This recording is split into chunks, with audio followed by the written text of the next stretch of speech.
Hello friends, मेरा नाम है दिनेश। आप मुझे लैपटॉप रिपेयरिंग एवं लैपटॉप रिपेयरिंग की ट्रेनिंग के लिए कांटेक्ट कर सकते हैं। मेरा कांटेक्ट नंबर है 8800428011। सो फ्रेंड्स, आज मैं फिर एक केस स्टडी आपके सामने डिस्क्लोज करना चाहूँगा। इस बोर्ड पे काफ़ी ज़्यादा काम किया गया है। इस पे काम किया गया है, देखिए ये सबसे पहले तो ये आप देखेंगे काफ़ी ज़्यादा डैमेज था। ये आप देख पा रहे हैं, इसको पहले रिपेयर किया गया है, जंपर्स वगैरह मारे गए हैं, फिर भी आईसी की कंडीशन कुछ ज़्यादा ठीक नहीं लग रही है। ये इसकी चार्जिंग आईसी होती है।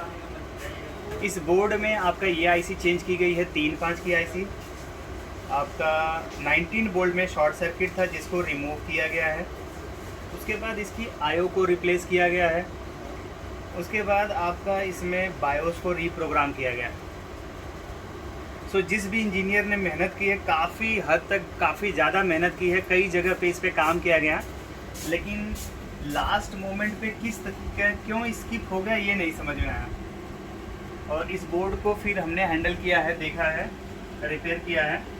अभी रिपेयर नहीं हुआ है, लेकिन हाँ प्रॉब्लम ट्रबल शूट हो गई है, वो मैं आपके साथ भी शेयर करना चाहूँगा। देखिए कई बार क्या होता है, आप एक ही बोर्ड में बहुत सारे, मतलब अगर 19 वोल्ट शॉर्ट सर्किट हो, आपको चार्जिंग आईसी बदलना पड़ जाए, 3.5 बदलना पड़ जाए, आईओ बदलना पड़ जाए, बायोस बदलना पड़ जाए, तो पेशेंस कहीं ना कहीं डैमेज तो हो ही जाता है।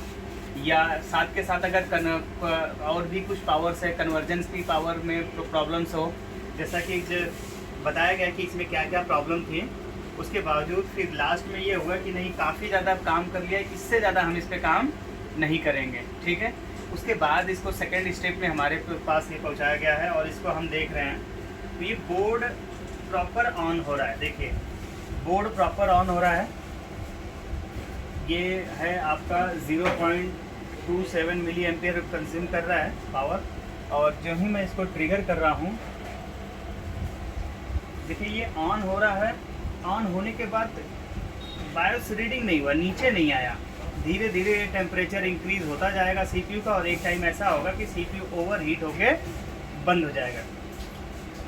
इसके लिए फिर अब हमने डेटा लेवल के लिए बताया कि आपको कैसे काम करना है। क्लॉक पीएलटी डेटा चेक करते हैं। ये डेटा शीट हमने आप लोगों के साथ शेयर भी किया है पहले भी। तो देखिए सबसे पहले आईओ पे मैं क्लॉक चेक करूँगा। आईओ पे हाँ क्लॉक चेक करना होगा मुझे। हाँ, क्लॉक के लिए पिन नंबर 10, आईओ की pin number 12, pin number 12 check करूँगा मैं। 10, 11, 12 आईओ की पिन नंबर 12 है ये। और मैं ट्रिगर करूँगा अब। ये देखिए पहले स्विच ऑन कर लेता हूँ। ट्रिगर किया, देखिए ऑटो पे ही क्लिक कर दो, आपको फ्रीक्वेंसी मिलने लगेगी कि क्लॉक बन रहा है कि नहीं बन रहा है। ये देखिए 32.26 मेगाहर्ट्ज़ की यहाँ पे फ्रीक्वेंसी बन रही है, यानी क्लॉक मेरा बन रहा है। जस्ट उसके बगल में 13 नंबर पिन पे पीएलटी, पिन नंबर 13 पे देखिए क्लॉक के जस्ट बगल में 13, यहाँ पर भी पीएलटी हमारी बन रही है। अगर पीएलटी बन रही है तो ऑलमोस्ट चीज़ें ठीक होती हैं, ठीक है। और पीएलटी बन रहा है, सीपीयू ओवर हीट होते होते हमारा फिर से पावर सप्लाई बंद हो गई। लेकिन उसके बाद अब हम क्या करते हैं, बायोस के पिन पे चेक करते हैं, डीएसओ का मदद ही लेते हैं। देखिए बायोस का पिन नंबर 1 पे हम डीएसओ रख रहे हैं और डीएसओ की रीडिंग देखिएगा। यहाँ पर जनरली हमने बताया है, इससे पहले भी वीडियोस में हमने दिखाया है कि पहले बार अगर फ्रीक्वेंसी बनती है तो बायोस रेडी, सेकेंड टाइम में बायोस रीड होगा, इनिशियलाइज होगा, और उसके बाद रैम रीड होगा। रैम कौन रीड करेगा? प्रोसेसर। जब प्रोसेसर रीड करेगा तभी ये डिस्प्ले आएगा। तो इसके लिए हम देखिए एक बार बोर्ड को ट्रिगर करते हैं, ठीक है। बायोस का पिन नंबर 1 वाले पोर्शन पे मैंने रखा हुआ है और ट्रिगर किया। देखिए केवल पावर अप हुआ है। क्या हुआ है? केवल पावर अप हुआ है। इसको माइक्रो सेकंड पे सेट कर लीजिए, 500 माइक्रो सेकंड पे, तो एक बार हल्का सा फ्लक्चुएशन भी दिखाई देगा। फिर से मैं देखिए ट्रिगर कर रहा हूँ।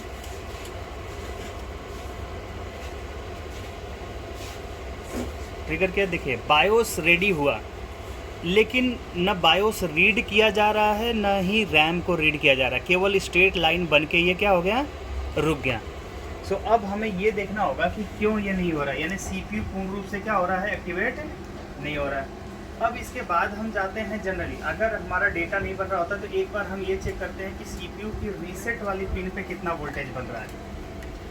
ठीक है, ये CPU के रीसेट के लिए DDR3 है, तो DDR3 के पिन नंबर 30 पे चेक करते हैं।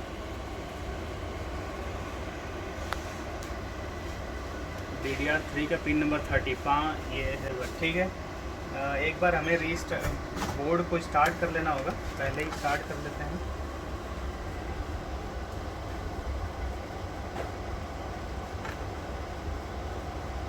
स्क्रीन दिखो,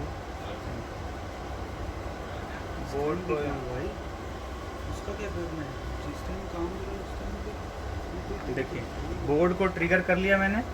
अब मुझे चेक करना है रैम स्लॉट का पिन नंबर 30। पिन नंबर 30 पे कितना वोल्ट आ रहा है ये देखना होगा आपको मेरे मल्टीमीटर पे। देखिए पिन नंबर, ये बोर्ड वापस से ऑफ हो गया, ओवर हीट हो रहा, तो थोड़ा सा मैं इस पर हीट सिंक लगा देता हूँ। होल्ड करिए, मेरे पास एक हीट सिंक है नॉर्मल।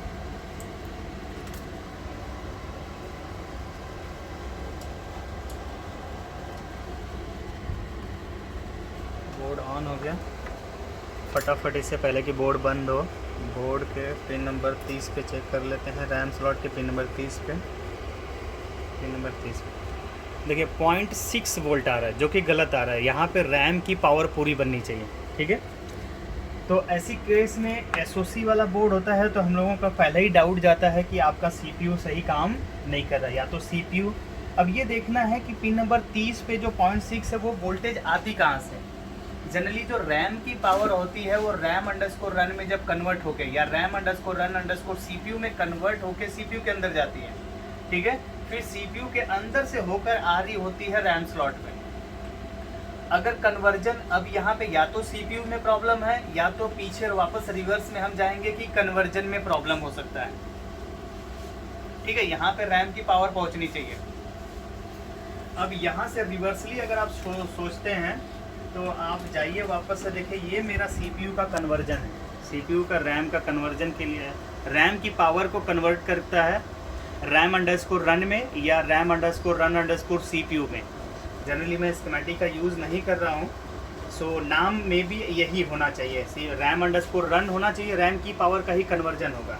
देखिए इसको ट्रिगर करते हैं, ड्रेन साइड पे रैम की पावर मिलनी चाहिए और सोर्स साइड पे वही पावर सेम पास करनी चाहिए। तो ट्रिगर करते हैं इस चीज़ को, बोर्ड को ट्रिगर हो गया। देखिए ये मेरा है इसका रैम का पावर 1.5 वोल्ट बन रहा है। ठीक है, और इसकी आउटपुट को हम चेक कर रहे हैं, नहीं बन रहा है। आउटपुट पे देखिए 0.4 वोल्ट बन रहा है। और यदि इसी को, और इसके गेट पे अगर सप्लाई आता है 12 से 15 वोल्ट, तो देखिए यहाँ पे कोई वोल्टेज नहीं है, इसी वजह से कन्वर्जन नहीं हो रहा है। अब देखिए यहीं पे हैंड टू हैंड में चेक कर लेता हूँ, इसको शॉर्ट कर लेता हूँ ड्रेन टू सोर्स। ठीक है, ड्रेन टू सोर्स शॉर्ट कर ले रहा हूँ डायरेक्ट। देखिए ये मुझे पता है इसलिए मैं शॉर्ट कर रहा हूँ, समझ रहे हैं कि नहीं। जब आप श्योर हो कि शॉर्ट करने में कोई अलग चीज़ ख़राब ना हो तभी शॉर्ट करें, अदरवाइज़ रिपेयर करें पहले। और मैं कंफर्मेशन के लिए केवल इसको ट्रिगर कर रहा हूँ। देखिए अभी कंडीशंस काफ़ी अच्छी हो गई, 900 700। ये सिम्टम्स ये है कि मदरबोर्ड में डिस्प्ले आ गया। ठीक है, या इसी समय देखिए मैं चिमटी से शॉर्ट करके एक साइड शॉर्ट करके रखता हूँ, और मैं एक सहयोगी को बोलता हूँ ट्रिगर करने के लिए, और DSO रखता हूँ बायोस के पिन नंबर 1 पे। चलिए ये है बायोस का पिन नंबर 1। ठीक, और आप देखिए DSO के सिचुएशन चेंज हो गई, आ रही फ्रिक्वेंसी बाद में भी बनी, तो इसका मतलब ये है कि बोर्ड में डिस्प्ले आ गया। हमें करना क्या है, केवल U3 को रिपेयर करना है, गेट सप्लाई बनानी है, या फिर हम ये ऑप्शनल भी, इसको रिमूव करके जंपर दिया हुआ है यहाँ पे जंपर मार सकते हैं। ठीक है, सो आई होप गाइज आपको समझ में आया होगा ये केस स्टडी कि किस प्रकार से हमें 1 by 1, ऐसा केस स्टडी मैंने पहले भी बताया है, आई थिंक उस टाइम पे भी रैम के पिन नंबर 30 पे ही मिसिंग था, जिसमें गेट आपका जो कन्वर्जन से ही रिलेटेड प्रॉब्लम थे। ये बहुत मतलब 1 से 1.5 साल पहले भी ये वीडियो में डाल चुका हूँ। और इस बोर्ड में हमारे कलीग्स ने ही इसको रिपेयर किया है। सारी चीज़ें इतना ज़्यादा इस पर काम किया गया था कि लास्ट मोमेंट पे उन्होंने छोड़ दिया, और उसका जो अब पूरा का पूरा जो कहते हैं ना कि इसको रिपेयर करने का श्रेय मैं मार गया है कि नहीं। मेहनत उन्होंने किया लास्ट मोमेंट में रिपेयर करके कि नहीं ये बोर्ड मैंने रिपेयर किया है, इसको मैंने अपने काउंटिंग में डाल दिया। ठीक है। सो वंस अगेन एक बात बोलना चाहूँगा कि आप बहुत ज़्यादा काम कर लेते हैं, उसके बाद लास्ट मोमेंट पे ऐसे थक हार के नहीं जाना। ये तो यही हुआ कि 90 रन 95 रन मार दिया, 2-3 रन बनाने के लिए बैक टू पेविलियन हो गए, मतलब जल्दबाजी कर में वापस चले गए, 1 रन बनाने से रह गए, है ना।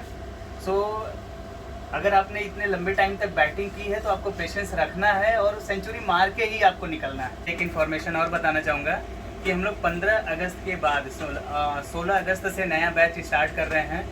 सो ऑनलाइन ऑफलाइन दोनों ही मोड रहेगा। अगर दिल्ली की सिचुएशंस नॉर्मल रहे, लॉकडाउन ओपन कर दिया गया है लेकिन कोई रिस्ट्रिक्शन नहीं रहा, तब तो हम ऑफलाइन भी स्टार्ट करेंगे।